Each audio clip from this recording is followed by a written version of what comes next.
Guess who's back? Back again. Okay, listen up. This is called the No Plan Plan. I had this weird idea in my head and I have no idea if this is gonna work. Don't I start like all my videos like that? I'm always like, I have no idea if this is gonna pan out. And for some reason, y'all like to watch this train wreck happen. So I question what's going on in your head most days. I wanna make a big tote bag.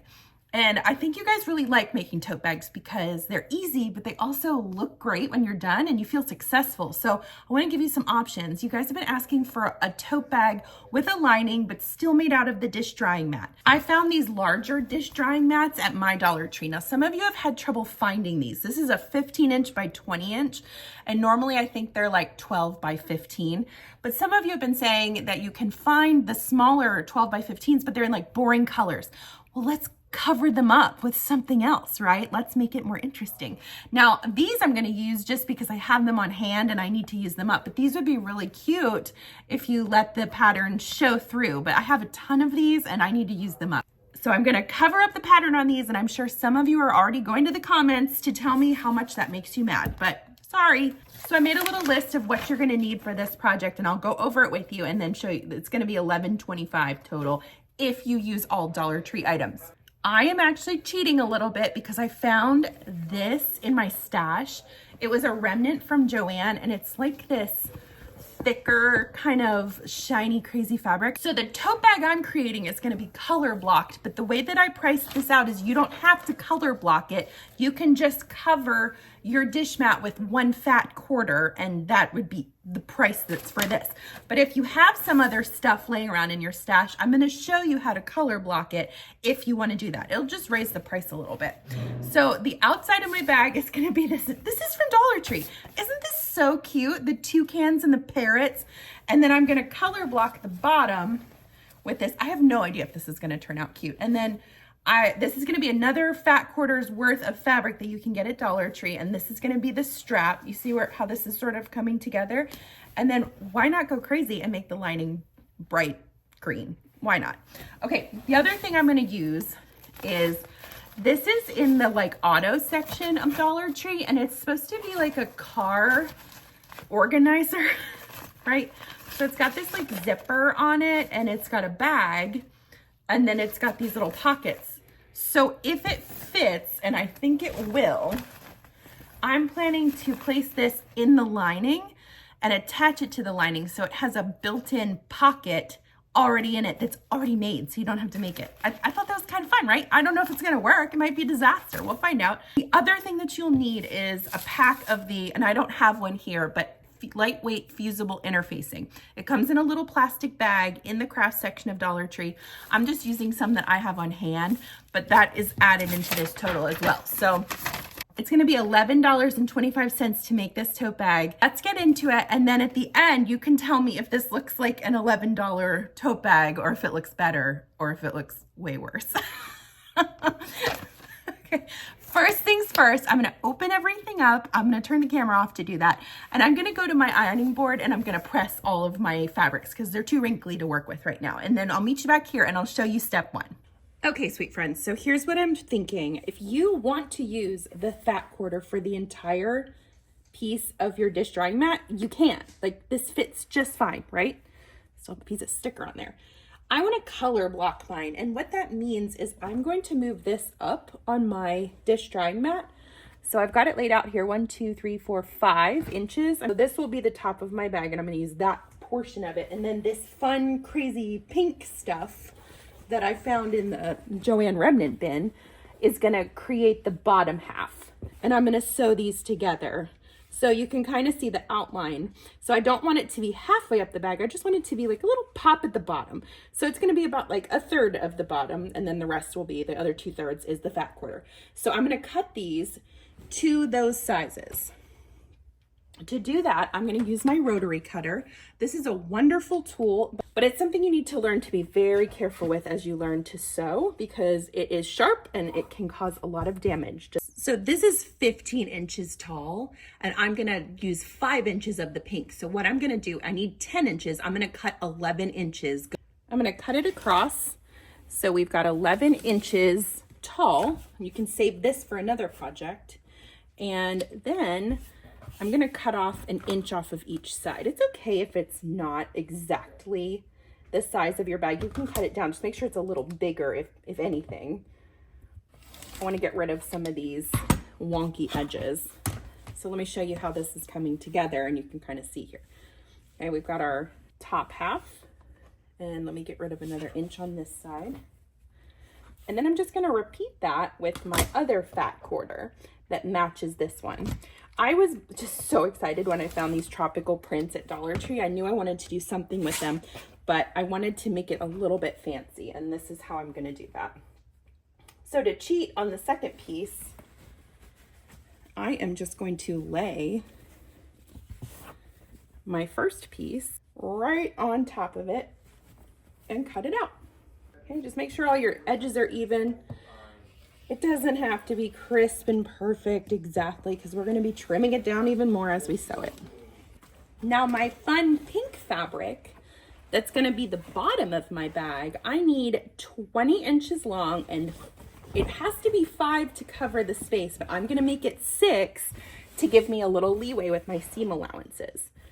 Okay, and then all I need to do, why are these different? Did I mismeasure these? Oh, we're off to a great start.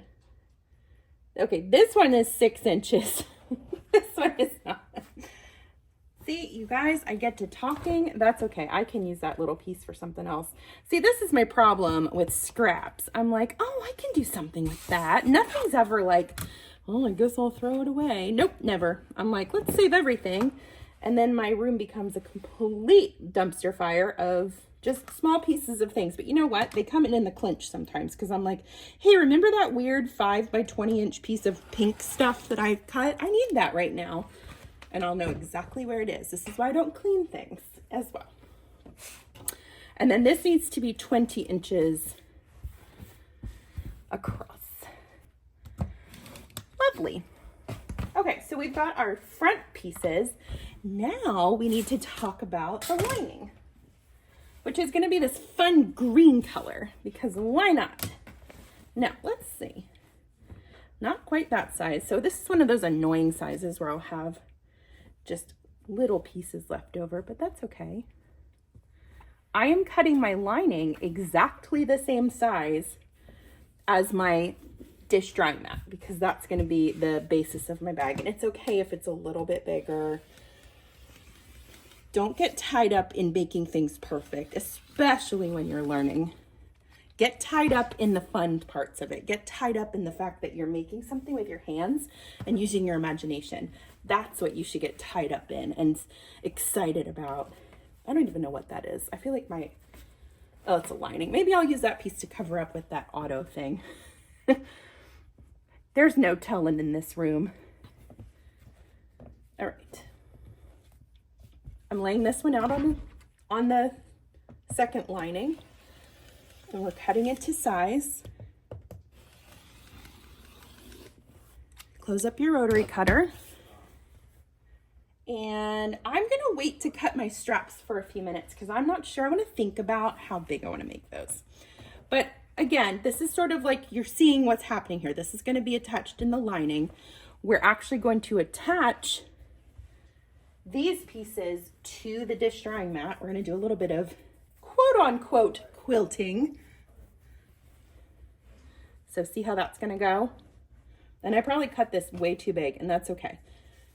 We will sort it out. If we have extra, we can trim it off. I'd rather have extra than not enough. Okay, let's go to the sewing machine, and we're gonna connect these color block pieces. Since we are quilting a little bit, I am going to install my walking foot. This is a wonderful tool to learn to use, but you don't have to use it if you don't feel comfortable with that. You can get this in my Amazon store. If you look under your presser foot on your sewing machine, you will see 2 bars with serrated edges that are called your feed dogs. They're what pulls the fabric through as you push your pedal. The walking foot is like 4-wheel drive for your sewing machine, because it's got those same things only on the top. So you're getting like double time. So that's what I'm gonna put on my machine really quickly. And if you've never changed your feet out, let me show you how to do it. I think a lot of people are like, yeah, I'm gonna use this foot, but they don't actually like explain how to do it. So I'm using this little flathead screwdriver, and I'm going to this screw right here on the side of my machine. I'm turning it, and it's gonna bring off not just my presser foot, but this as well. Okay, so take both of those pieces off. I like to store them right here so I don't lose them.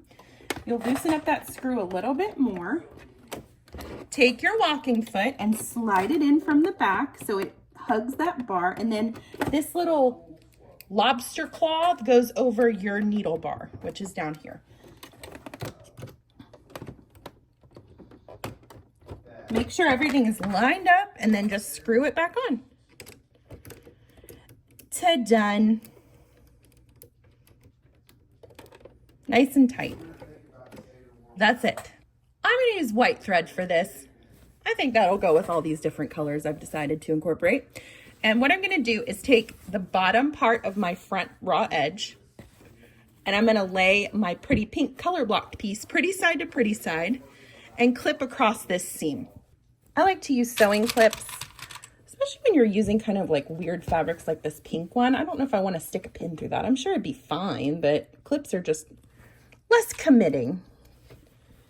Okay, so we've cut our pieces to size. I've got my pretty sides together, and I'm going to sew a 1/2 inch seam right along this raw edge.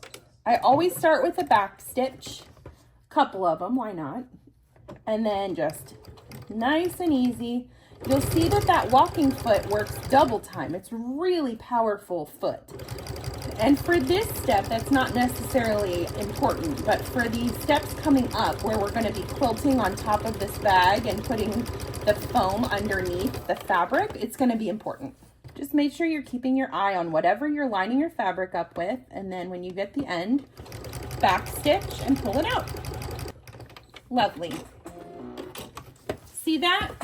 It's all coming together. Now, you can sew a top stitch right through here if you want, but since we're quilting this, I'm not gonna do that. I'm just gonna finger press it because I can't press this fabric very easily, and I just don't wanna mess with it. So I'm gonna finger press it out and put it to the side.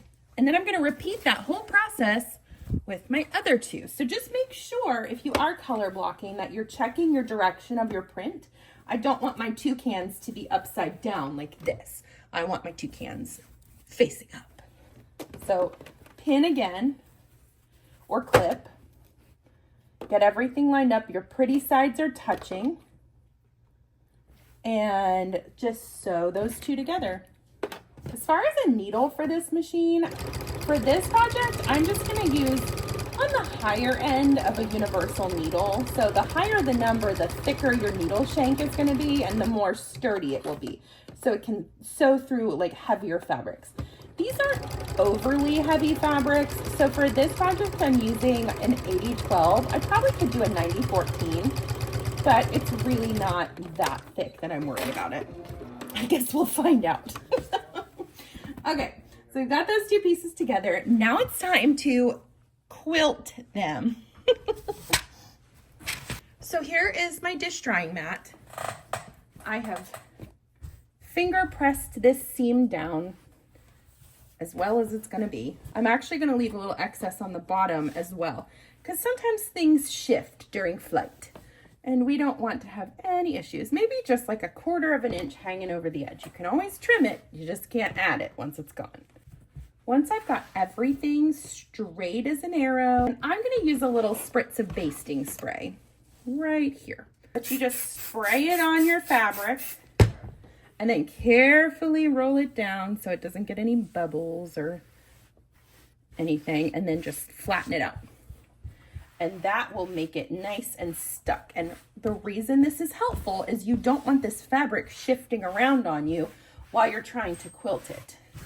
Flip this side up and spray it as well.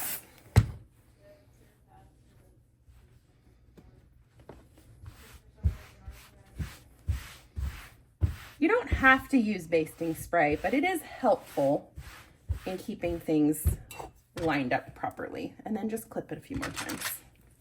Now, as I was sitting here gluing this all together, I think I decided I don't want to quilt down here. I want this to be the same. So I'm using the edge of just a brush, a hard plastic edge of something, and I'm lining up my quilting ruler with the corner right here. You can fold that down if you need to see it better. I'm going to aim it towards the middle, and I'm going to take this piece of plastic and press down. And what that's going to do is make a little mark in my fabric that'll show me where to sew. That'll give me a starting point. I'm going to up my stitch length to about a 3.5 millimeter stitch, and I'm going to follow that line that I just indented into my fabric as a starting line and make it go all the way down to where the color blocking starts. Once I reach my color blocking, I'm just going to back stitch, just a sort of cheat quilting. Okay, pull it out and I'll show you what we've got. Okay, I've got one line sewn. What I'm going to do is add this little tool to my walking foot. You can do this however you want. And what this creates is an even spacing between my lines. And so I'm going to pull this out. I'm going to space my lines out every 2 inches. So to do the next line, I'm going to line this metal bar up with my original line. And you see what we've got going on here is a little bit of a system. Okay, so fold your other piece in out of the way and run it down. And then I'm going to move it over again and follow that last line. And as you get closer to the corner, obviously your lines will get shorter and shorter. So now I'm going to turn my bag, move all this junk out of the way, and continue on following that metal line. I'm going to work my way across, and I'll meet you back here and I'll show you how to do the cross hatches. I've completed you can kind of see it better. I've gone this diagonal direction. And while I was sewing this, I also went ahead and did a top stitch down underneath here. I'm tempted to just leave this the way that it is. No, I want to do the cross hatches. Okay, this is how my brain works. So lay it again on its side here. And just like you went from the left corner down, let's see how many inches that was. We went over 7.5 inches. Do the same thing from this corner. So 7.5 inches, and do a little cross hatch with you could even use a marking pen if you have one of those water soluble ones where it comes off. But if you just do this a couple times, it'll be indented in there enough for you to see it, and then work your way across the other way. This is looking good. So I'm gonna work my way across the front of the bag on this piece, and then I'm going to do the whole process again on the back of my bag. Then I'll meet you back here and we'll see if we can figure out what to do with that auto car organizer and if we can make it into a pocket. Okay, I'm back. So I finished sewing. You can see it better on the back. We have that really pretty diamond pattern on both sides of our bag. I just love this print. Get over how cute this is. Okay, so we have our pretty diamonds. A couple things I did in the off season while I was off camera is I trimmed up the edges now. Like I told you when we were first cutting them that they could be a little bigger, but now that we've got it quilted, we don't need that extra fabric hanging around. So I just trimmed it up around the sides. I also sewed a basting stitch around the edges here, and it's gonna not even show once the bag is sewn because it's inside my seam allowance, but I just wanted to keep that pink staying put. So now it's time to see if we can attach this auto organizer to our lining. This will be fun. So here's the lining. I'm just going to put one on one side of the bag, and I want to center it. I think I want to get rid of these little snaps on the back, which I am going to actually cut mine off. I'm trimming this down just as far as I can to get as much bulk out of there. So we need to sew these 3 sides, but I also need to secure it like right in here. And I think it would probably be easiest if I did that first. So what I'm gonna do is I'm gonna place this about 3 inches down from the top. For this step, I'm not using my clips because I need to go through the fabric. So I'm gonna get my pins out here and pin through both my lining and the auto pocket. And we'll see once this bag is complete how actually useful this ends up being. It may be a bust. And I may just tell you this is not a good idea. But you don't know until you try. So that's what we're doing. All right, so the first thing I'm going to do is fold this down.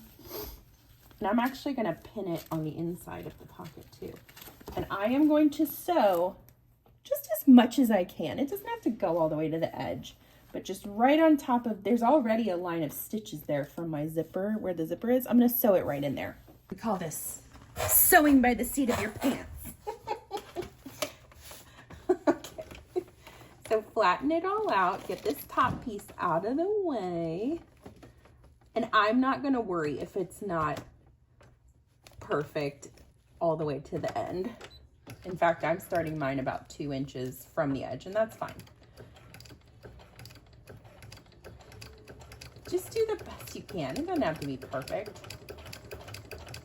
And you can make pockets if you had extra fabric, like some of that extra fabric from when I cut it out in the beginning off of the toucan and parrot fabric. You could totally make a pocket out of that, and it might even be cuter than this because this doesn't really match. But I had this little auto cloth laying around, and I was genuinely curious like what I could do with it, and this popped into my head, and we'll see what happens. Okay, so it's connected now at the top. See that? I'm going to now sew along the side with maybe like 1/8 of an inch seam allowance. And if you want to use black thread to match it to your pocket, so if your stitches are a little iffy, they're not as visible, that's fine. This is just for me, so I'm not stressing it. But I am grateful for that walking foot. Like we talked about earlier, it's made to plow over things like this. Like when you're sewing weird, heavier, just different fabrics. This thing it's amazing. So I lifted my pressed foot, turned my work while my needle was down in my work so that everything stayed put and didn't shift. And I'm making sure to keep this straight with my hands. Like I'm pulling it up and making sure it's as straight as it possibly can be. Is it gonna be perfect? No. Are any of us perfect? No. So stop expecting it. All right, keep going.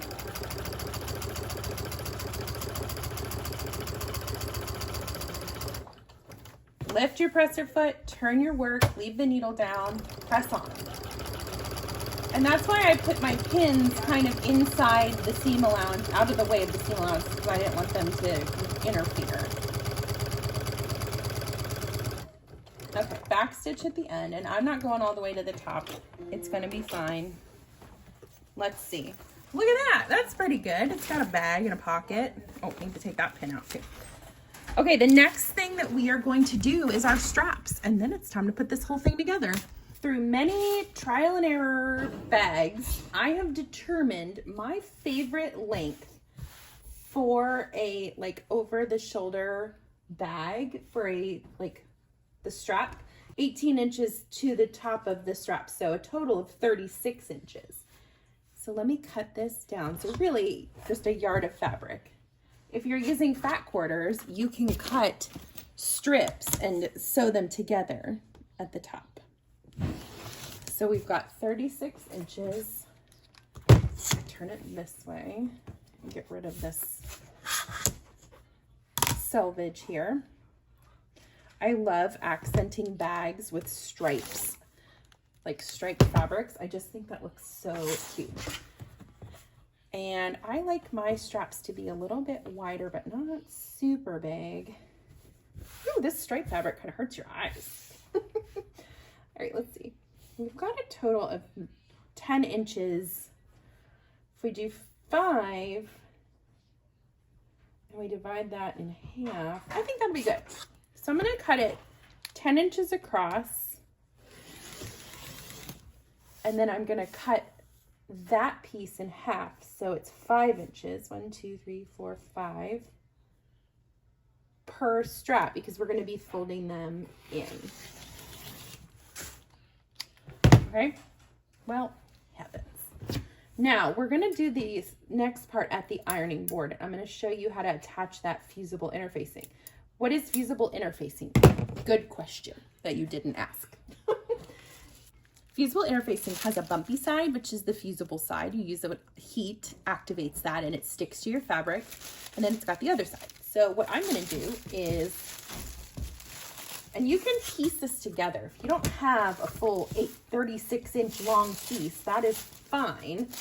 It's all melded together anyway, so don't stress it. Well, my camera did not start up for me to cut the fusible interfacing, but what I said in the video is cut a piece of fusible interfacing the same size as your strap. And I explained also what fusible interfacing is. It's got a bumpy side and it's got a smooth side. And when you're attaching it to your fabric, fusing it to your fabric, you will lay your fabric pretty side down, and you will put your fusible interfacing bumpy side to the ugly side. So we're trying to put it on the wrong side of the fabric so we don't see it ever again, because it's meant for stability, but it's not something that we want to access all the time. Okay, so once you get that laid out, we're just gonna press it on there. And I usually start it. You can turn it sometimes helps if you turn your steam off for this. And it's a lot easier if you go from the pretty side of the fabric. So once you get it started, you can flip it over and then it really goes well. Okay, it takes a little bit of effort and heat to stick it. So you might have to iron over it twice, and that's fine. What this interfacing does is it adds structure to our quilting cotton, because quilting cotton is not terribly thick or sturdy. And I want my handles of this bag to be nice and sturdy. You can see how this is much sturdier now. So to form my strap, I'm gonna fold my edges in towards the middle. So I'm folding them in. And then I'm going to just go back and fold it in on itself. And once we get this ironed out, we'll head back to the ironing board and I'll show you how to top stitch them. Here we go. For the top stitch, I'm going to put my stitch length up to a 3.5 millimeter, and I'm going to sew down this side and then turn it and sew down this side. When you are top stitching, to get a nice, accurate, even top stitch, you want to keep your eye on whatever you're lining up your fabric with this, if that's part of your presser foot, if that's a special mark that you have on your machine, or if you're using a laser. That's what I keep my eye on. I think people get overwhelmed when they're first starting to sew because they're like trying to look at the fabric, they're checking their machine, they're watching their bobbin. Don't worry about any of that stuff. That'll sort itself out. What you need to watch is your alignment. Whatever your measurement is, commit to it and don't change it halfway through, or your stitches will look wavy and wonky. I'm gonna finish this up. I'll meet you right back here. Here is our strap, top stitched and ready to be attached to the bag. So grab your front piece, either one, whichever one makes you feel happy, because you're gonna do the other one just right after this. I'm trimming up some of my stray threads. Now, this is 20 inches across, and I want to place my straps evenly. So the first thing I do is I eyeball it and kind of figure out where feels good to me. Make sure you're not twisted. And then I kind of find a measurement to base it around. So these naturally look like they want to go here. Let's see how far in that. 1, 2, 3, 4, 5, 6 inches. I'm basing it in the middle. 1, 2, 3, 4, 5, 6, right in the middle. Perfect. I'm going to clip this to my bag, and I'm going to sew a basting stitch just across this little section, and just sew across. And that's it. Repeat that for your opposite side of your strap. And then once you're done with this, repeat this whole process on the back side of your bag. Grab your lining piece, and I'll meet you back over here, and I'll show you how to attach it. So I'm gonna start with the one, our troublemaker, that has the plasticky auto pocket thing. Oh my gosh, I keep looking at this and I am obsessed with this stripe. Stripes are always the right choice. Can I just say that? Match your lining on top of your front piece, pretty sides touching. lay them flat and then line up the raw top edge and clip all the way across. Okay, so line it up, lower your stitch length to a 2.5. Always start with a back stitch. And again, I cannot stress how great this walking foot is. It has made this project a breeze. Could you use this like just a regular J foot, a zigzag foot for this project? Absolutely. There is no reason that you need a walking foot. What I'm showing you is just an option if you are feeling brave and you want to try changing out your presser feet and just seeing how you feel about it, because I think you'll be very excited with how well everything moves through. Open it up and this is what you will have. Okay, they're attached now. Sew your other piece on. Can I just tell you how proud of you I am? So proud. Sewing is not an easy hobby to just like pick up one day. It's years of practice. Like, it takes a while to get the hang of it. And I totally get where people who are learning to sew get so overwhelmed, because I was reading on a blog post the other day on like Facebook in like a beginner sewing group. Someone was saying, hey, I just bought my first sewing pattern. I've never sewn anything and I want to make a skirt. And she got so discouraged because she opened the pattern and she said it looked like Greek. Like she couldn't understand any of it. All the words didn't make sense. And I get that. Like I have been there, and it is so frustrating because you're eager to learn and you're eager to make something cool. But when you don't understand what you're doing, it can be so discouraging. So that's why I'm here. I want you guys to have a place where you can go to ask questions and figure out those hard things that you're not quite sure of. I hope these tutorials are helpful to you in that sense. I'm gonna fold this strap just kind of flat for a minute, because what I'm interested in is where these corners are lining up. Because I am going to box my corners just a little bit. When I say box your corners, you're cutting a square out that's going to give your bag a little bit of a squat to it. Like it'll stand up flat on a table or a floor or wherever you put it. So the larger the square size that you cut out, the more squat it's going to be. I don't want this necessarily to be super short. So I think I'm going to just cut a 2" by 2" square. Let's see. Yeah, that feels good to me. And you can do this with your rotary cutter. You could do it with a pair of scissors. If you want to just draw the lines and then cut them, that's fine. It all depends on your comfort level. Cut those 2 pieces out, okay? And this is what you're left with, and I'll show you what to do with that in a second. All right, repeat that on this one. I am so curious about this pocket. I love to do experiments and sort of try things. That way then you don't have to mess up and worry about it. So I'm not gonna like lead you astray. If this is terrible and it sucks to put this pocket in and it doesn't work, I'll tell you that. You'll know. But I kind of think it's gonna be okay. We've got our corners cut out. The next thing we're gonna do is close our rotary cutter and then lay this flat. So I'm gonna lay you down. Lay out one piece flat. Now bundle this up in the middle because we don't want this to get in the way of what we're doing. And then lay your other piece pretty side down so your linings are lined up and your main is lined up. And everything is playing together and being sweet. The first thing I'm gonna pin is this intersection. I want these to be lined up exactly. Straps out of the way. We're gonna sew all the way down here. Now, for the bottom of the lining, that's where we're gonna turn our bag right side out. So I'm gonna sew in like 2 inches over here. And then I'm gonna leave this part empty and sew 2 inches over here. That is not a cut. Let's go to the machine. We're gonna sew this bag together and then we're gonna see how it turns out. I'm gonna sew down this side first with a 1/2 inch seam allowance just to make sure I'm catching all the layers. I'm using a 2.5 millimeter length stitch. And this is where that walking foot is really gonna earn its keep, because this is 2 dish mats, a bunch of weird like fabrics and other stuff.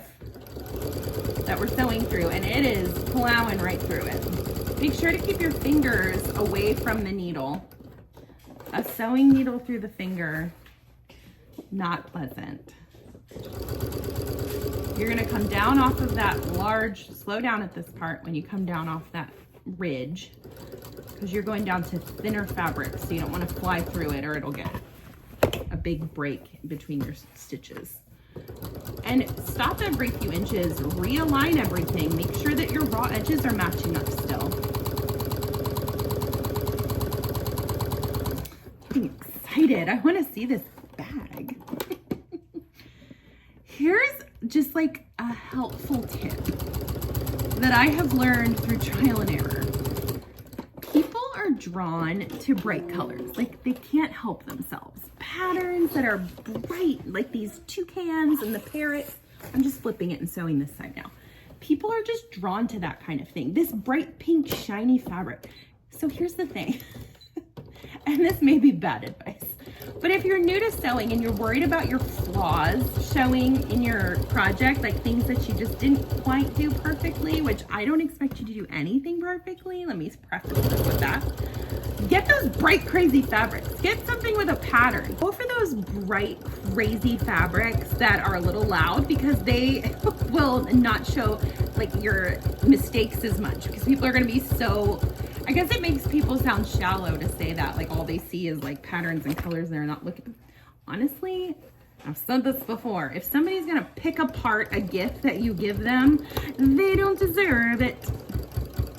You guys know by now, I like to sing my insults, and they don't deserve a bag from you. Seriously, nobody needs to do that. This is art. People may not look at it that way, but it really is. You're using your creativity to cut up something and put it back together in a way that you imagine, or that you're, you know, sorting out in your head. And I think that's pretty dang cool. All right, we're almost done with this side. While I'm down here, I'm gonna go ahead and sew in 2 inches on these bottom edges, just to get that part out of the way. Just make sure you leave enough room down here to be able to pull all this through. So don't make the hole really small, or you could rip all of your fabric and your stitches out. It's just a mess. I suggest leaving like a good 7 to 8 inch break in your fabric for pulling the bag right side out. Okay, so we're sewing this other edge, and then I'm going to sew the bottom of my main pieces. And again, you're asking a lot out of your machine on this one. Look how thick that fabric is. You can do it, little machine, little brother. This is my little brother. I didn't get a real little brother in real life. I only have a big, stinky older brother. Keep trucking. What a success you are. Can I just stop and tell you that I'm super proud of you? You're doing a great job. If you're following along, this isn't like easy stuff. This is, I'm gonna call this adventurous beginner, because you're using like things that aren't just like normal quilting cottons to put something together. And that takes a little bit of bravery, and I'm proud of you if you have tried this. I have also been so excited for all of the like videos and photos you guys have sent me of the bags that you've been making from these crazy Dollar Tree patterns. It's so much fun to see what you create. And I'm so just like in awe. Like, I don't know. You make these things and you wonder if people like are gonna think they're cool or not. And I guess you guys like some of them because you've made quite a few, and I'm just tickled. I think it's awesome. I'm gonna box these corners. So right now it's like this. I'm gonna pull on these non-sewn edges and match my seams up. Take control of your fabric. Don't let it own you here. Squeeze it down so it's nice and flat. Line up your seams. And you're gonna sew again with a 1/2 inch right across that boxed corner. Now this will be easier on the lining. What was I talking about? Oh, I'm so excited for all the videos and everything you sent me of your pieces of work. So if you make this bag, and to be honest, because you're able to use fat quarters which come in like a lot more different like prints and fabrics. You could even go off script here if you wanted to go outside of Dollar Tree and find other fabrics. I can't wait to see what you come up with. You could make a patchwork version of this by piecing together all of your scraps like with little squares, and as long as your fabric, your main fabric, is the same size as your dish mat, whatever dish mat you decide to go with, you can make anything. I mean, and now as I'm sitting here thinking about it, I'm like, I kind of want to make a patchwork version of this bag. I'm always looking for scrap busters, and I actually really like the way that patchwork looks. I think it's so darling, like just all those different patterns and colors mixed together. It's so pretty. Okay, we've got those boxed corners boxed. See what I mean when I say that it sort of like squats the bag down? So when you have this right side out, it's going to sit flat now. But now we have to do it to the lining. So repeat that same process with your lining. Match those seams up so they are nice and even. Take control of your fabric and flatten it out the way you want it to go. Don't let the fabric be the boss of you. Ugh. This is when I get like super, my tummy's excited. Like I get butterflies because I can't wait to see how this is gonna look. The main thing I was trying to attack with this project today is you guys have said you want to see a tote bag with a lining with pockets. And so if you're not wanting to like sew the pocket, which you could just make a pocket, like a lined both sides square of fabric and attach it the same way I did. If you don't want to do that, I was trying to give you options, and you know I love the Dollar Tree. So, all right, I'm gonna turn the camera and we're gonna open this bag up and see how it turns out. Dun, dun, dun, dun. Okay, and the toucans. Hi guys, I missed you while you were inside the bag. It's good to see you again. Give it a little shake. Stick your hand in there and press out those boxed corners. Look how pretty that looks. That looks professional, I think. And we made this for less than $12. Oh, that color blocking. Okay, I said you didn't have to do the color blocking, but I think maybe I need you to do the color blocking. That's gonna just go on the has to happen list because it's so cute. This is like the good size for like a pocketbook. All right, there's your pocket. The last thing we need to do before we tuck this all in is we need to sew this bottom. And I'm just gonna lay these two fabrics, line them back up together, and sew an edge stitch. And an edge stitch is just a very close to the edge, small stitch that closes up the hole. All right, we've closed up the bottom. Snip this little thread. I am gonna top stitch this, but I wanna see the bag first. And so we'll do a reveal, and then we'll top stitch it. Get those out of the way. Tuck this in. Oh, this is cute. Oh my gosh. You guys, how cute is this bag? And it's sturdy because it's got that foam in the inside. And that pocket, you guys, 100% recommend. This is perfect. It's got the zipper so you can store stuff in it. And then it's also got like these little pockets in it. And it zips. Oh, yeah, that's good. Okay, so what I'm gonna do is, do I wanna leave this little pop of color? I kinda do. I don't know. Let's see what it looks like without it. I think I don't want the pop of color. I feel like it pulls away. Normally I'm a lever of that kind of little pop of color, but I'm gonna fold this down, and you can use your clips on this to keep it, since it's sort of like inclining to want to roll up. You could press it as well, but I'm just gonna clip it down, and I'm going to sew a top stitch here, and then we'll be finished. This is that car storage pocket that I used for the inside of the bag. If you're looking for it in Dollar Tree, that's what it looks like. This is our bag. You guys, how cute is this? Toucans, parrots, stripes. Like I said, that 36-inch strap length is just perfect for me, but you can make it whatever you want. And it's got that car liner bag on the inside for a pocket. So you didn't even have to sew the pocket. So all of this For $11.25, I think that's pretty good. Thank you so much for tuning in today. I hope that you found this helpful. Like and follow for more sewing tutorials. I'm Chelsea with She Sews Seams, and I'll see you next time.